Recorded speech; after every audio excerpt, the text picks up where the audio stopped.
Good. Good morning. Every single day, the men and women of the NYPD put themselves in harm's way, and they do it unwaveringly. We stand here at a hospital, once again, extremely fortunate that our detective, New York City's detective, is going to recover after being shot. 20 days into this year, 3 NYPD officers have been shot. Again, 3 officers shot in 20 days. We're grateful that they're all recovering, and we're mindful that this morning's shootings continues to underscore how New York's finest put everything on the line to do the job we ask them to do. Based on a long-term investigation, Staten Island narcotics officers conducted a warrant this morning at 82 Rockney Street. After entering that location, they made their way up a flight of stairs where the perpetrator fired numerous shots at our officers, striking one detective in the leg. The officers then engaged and returned fire. I have to highlight and emphasize the heroics of the detective who was shot and the extraordinary team of officers who were in a fight for their lives. Even with a serious leg wound, bleeding badly enough that fellow officers had to apply immediate pressure to slow the blood loss, he held up a ballistic shield in front of his team to protect them from gunfire. In less than 3 weeks, we've been in East Harlem, the Bronx, and Staten Island.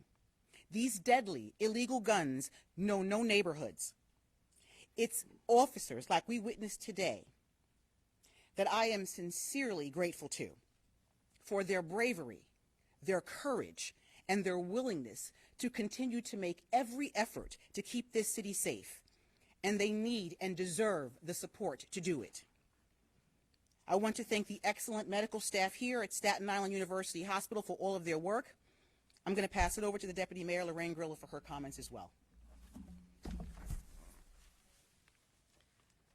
Thank you, Commissioner. My name is Lorraine Grillo. I'm the first Deputy Mayor. I'm here on behalf of our Mayor, Eric Adams, who is in Washington, D.C. Let me just say to you that I totally agree with the Commissioner's comments, and I know the Mayor does as well. He has been monitoring this situation since very early this morning, and we are in constant contact. He asked that I come here, and I'm so happy I did get an opportunity to meet this brave officer, this brave detective, and his family, and offer him and his family the support of this city, because he risked his life for all of us. Now we have to support him. So I'm going to turn this over to Chief Essex.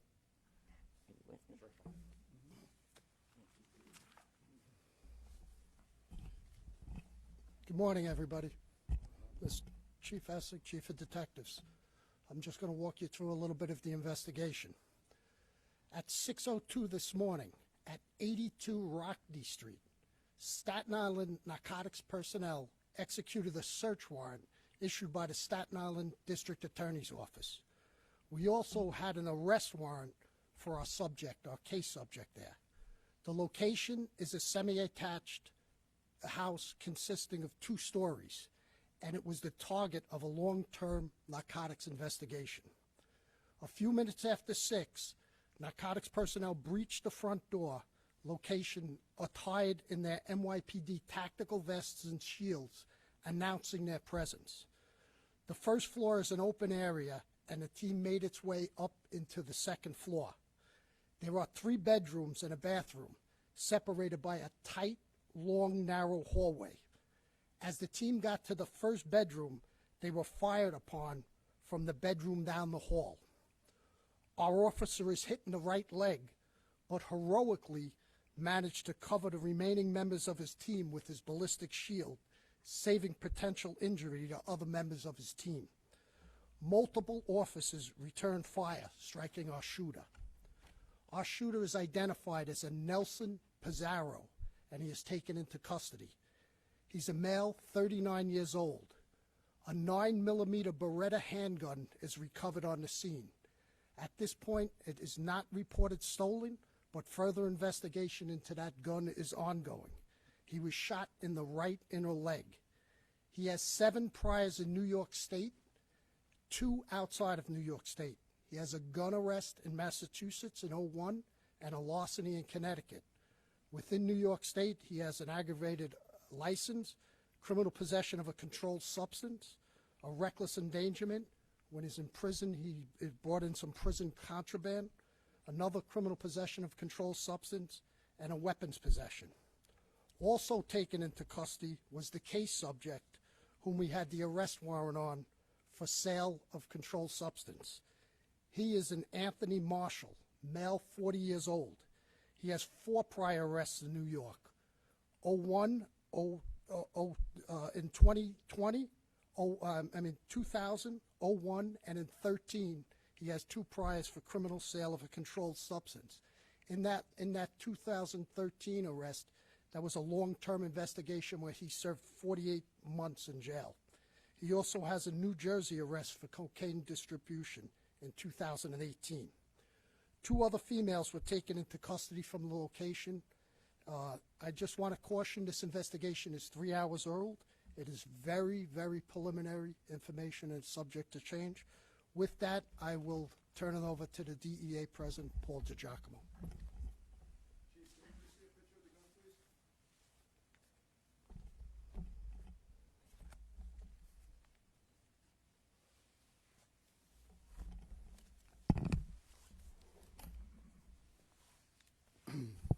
Good morning.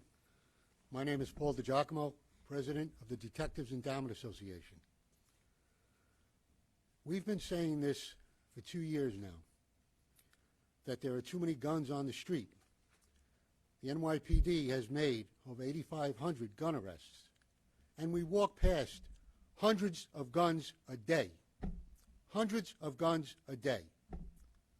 And because there are so many guns on the street, and the policies that are in place with bail reform are not working, the people of this city are unsafe.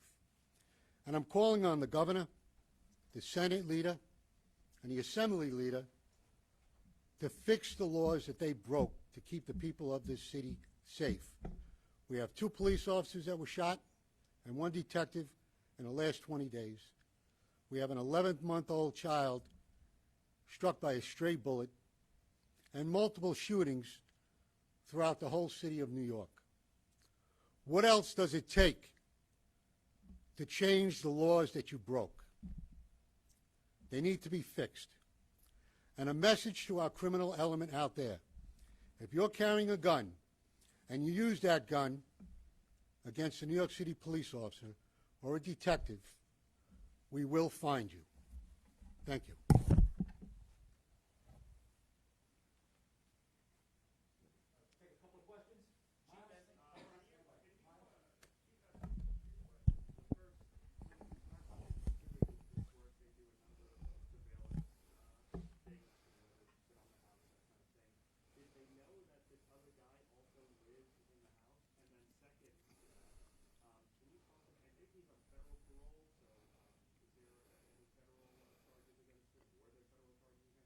No, the first question, our shooter, Nelson Pizarro. Narcotics does a thorough investigation. They identify him as being behind the door. We know he's going to be in that apartment based on utility checks. He pays rent over there, so we know he's behind the door. But he is not a subject in this case. He wasn't going to be arrested. There's always a worry. We want to know who's behind that door before we breach it. You know, this is a dangerous, dangerous business, as you can see today. So we do our due diligence when we do warrants.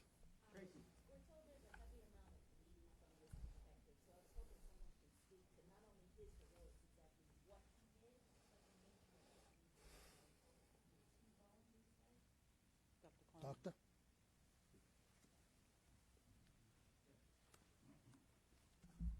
Our detective sustained a gunshot wound to the lower leg in a small compartment area that is populated by large vessels and nerves. This is possibly a career-ending injury, and certainly a life-threatening injury. There's no such thing as a simple gunshot wound. The officer will be going to the OR because of some complications that have set in, and we're all praying for his recovery, and we expect that he will make a full recovery.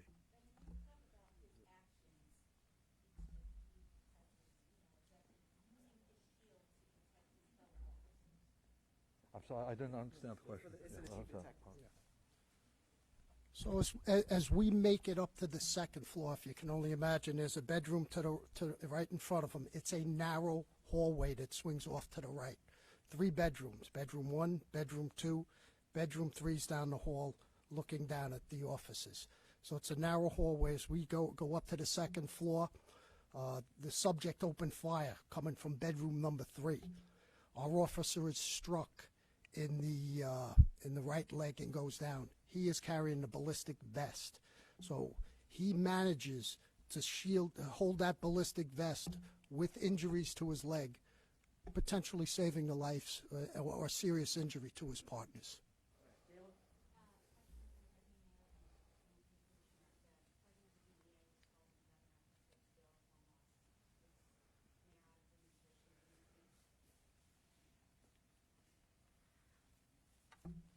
You know, at this time, I really can't speak to that in terms of the mayor's feeling about that, but I know he has been looking at that for quite some time. So the next time you see him, you could certainly ask him that question. I'm for any law that's going to make the city safer and keep my detectives and officers safe. Anything that does that, I'm all for. Derek, I just have a question for Chief Essex, I think, just about the calculation that these officers make when they go into a house where they know there's going to be dangerous people inside. What is the calculation? Well, narcotics work is dangerous. You know, drug dealers known to have guns, known to be behind the guns. We do this on a daily basis, and we do it very well. We're the best in the business of it. These officers are heroic. They're getting it up in the early morning, going to execute a search warrant where we're trying to protect the community from a dangerous person in here. We've done long-term investigations. We hit that door. We do everything safety. We have our ballistic vests on. We have our heavy vests on.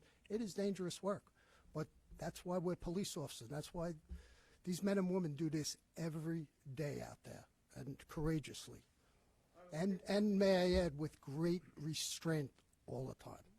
Rocco Dillman, Chief Essex, can you describe the relationship between Pizarro and Marshall? Can you better describe the drug ring that they're part of? Well, I mean, in the past, he's got some drug history. They both have drug history. Again, Pizarro's not part of this investigation. They live in the same apartment, but he's not part of this investigation. You know, they aren't selling minor drugs out there. They're selling what we call A2 felony weight, which is over 4 ounces of cocaine and crack. So they're not nickel and dime players out there. They're dealing major weight. In the past, they've had distribution drug collars. They've been part, or at least a subject in this, Marshall, has been part of a major investigation in 2013 where he served 48 months.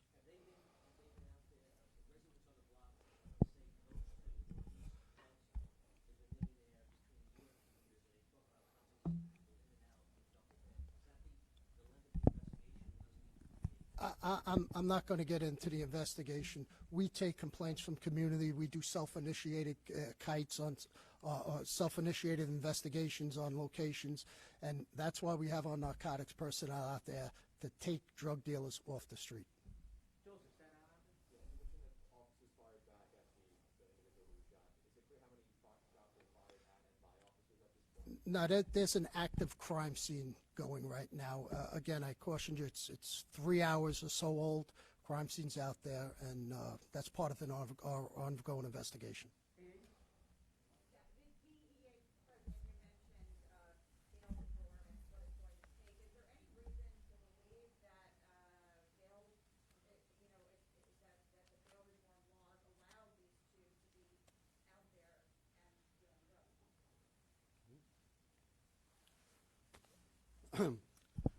Let me just say this.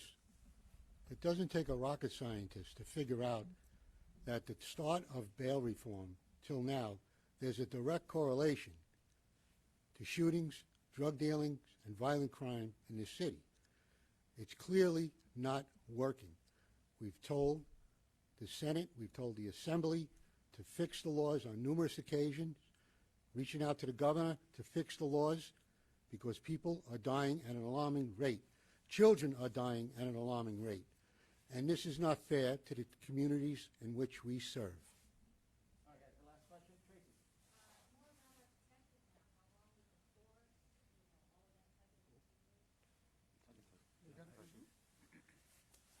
Yeah, good morning.